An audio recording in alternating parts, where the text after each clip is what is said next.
Nola partekatu egin dugun zite bat. Hemen ulertu behar da gauza bat. Ni partekatu aldut zite bat beste persona batek ere editatzeko zite horretan eta lan egiteko zite horretan, suposatu zikloan, guztiok hartzen duzuela parte zitean eta denok parte edo editatu nahi duzu edo gauzak sartu edo kendu edo moldatu. Orduan, emango diet beste personei aukera edo baimena hori egiteko. Eta beste gauza bat da nork ikusiko du zite hori. Normalean zite bat egiten badugu edo zin personak ikusteko izango da. Baina baita ere egin aldugu gurasoek edo eskolakoek bakarrik edo irakasleek bakarrik ikusteko. Eta horretarako ere kudeatu ditugu baimenak. Bueno, ikusiko dugu partekatzeko zitea hemen daukagu figura bat edo tipo bat, sakatuko dugu gainean, eta agertzen zaigun lehioan agertzen da. Ziriborroa hori da, persona jakin batzuek edita dezakete. Kaso honetan, hori da normalena, persona jakin batzuek.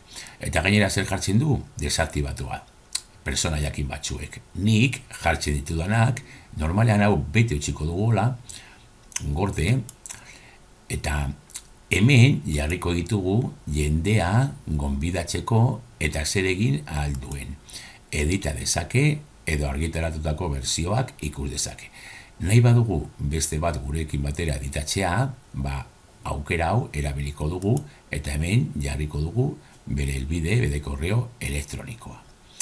Horrela, haiek ere editatuko dute gurekin. Bigarren aukera. Behin argitaratuta nork ikusi. Por defecto, sakatzen badugu aldatu, por defecto beti agertzen da berritzegun eb04 domeinukoak. Nire kasuan, zuen kasuan agertuko da zuen eskolako domeinuarenak. Bakarrik ikusteko. Horrela usten badugu, sartzen garenean kanpotik edo zein persona sartzen denean eskatuko dio logeatzeko kontu batekin. Eta kontu hori izan behar da zure domeinukoa, zure eskolakoa edo nire kasuan begune 04koa. Bestela ezin ikusi zitea. Hori egiten badugu, hori intranet moduan erabili dugu edo mugatu eskolakoek bakarrik ikusteko. Nahi badugu edo nork ikusteko, hori da normalena, behar bada, edo nork aurki eta ikus dezake argitaratutako bersioa. Hori da, edo zin personak libre egongo da ikusteko. Gordetzen badugu, badaukagu egin da. Bai, gogoratu alde batetik nork editatu eta hemen gonbidatu aldugu jendea editatzeko eta nork ikusi. Gordeko dugu eta ikusiko dugu, ikusiko dugu beste gauza bat, importantea. Nik txertatu nahi du dokumentu bat nire zitean. Zite hori jarrita dago ikusteko edo nork, edo bakarrik eskolakoik. Baina kontuz jartzen ditugun dokumentuekin. Gauza bat da hemen eman ditugun baimenak, eta beste gauza bat da, suposatu nik partekatu nahi dudara dokumentu hau, ez dago ezer idatzita, baina bueno, egin dut orain froga egiteko, hau da dokumentua. Nik sartu nahi badut dokumentu hau zitean, kontrolatu behar ditut baitare bere baimenak. Sakatzen badut bere gainean eta egiten badut partekatu, hemen ikusiko dut zen baimen dituen dokumentu horrek. Orduan, egiten badut aurreratuak. Zer gertatzen da dokumentu horrekin? Pribatua, nik bakarrik ikusi aldut.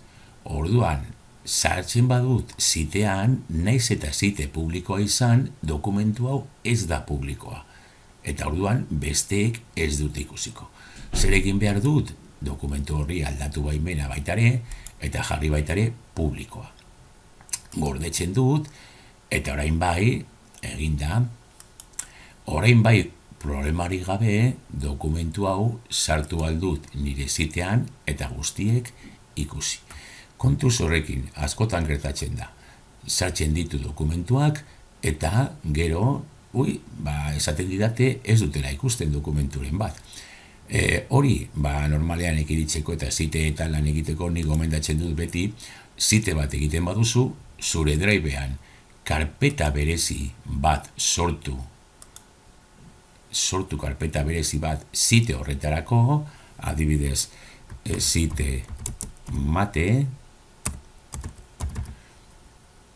sortu karpeta hori, eta karpeta horri eman behar diren baimenak. Nor dauka sartzeko baimena karpeta horretan?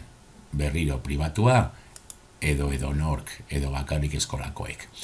Eta hor bertan, gorde, erabiliko ditugun dokumentu guztiak. Hemen bertan, gordetzen baditugu baimenak behin eman da, hemen barruan gordetzen ditugun dokumentuak, baimen berbera edo partekatzeko aukera berberak izango dituzte. Orduan horrela, ez gara ibili behar dokumentu bakoitzari baimen bereziak ematen.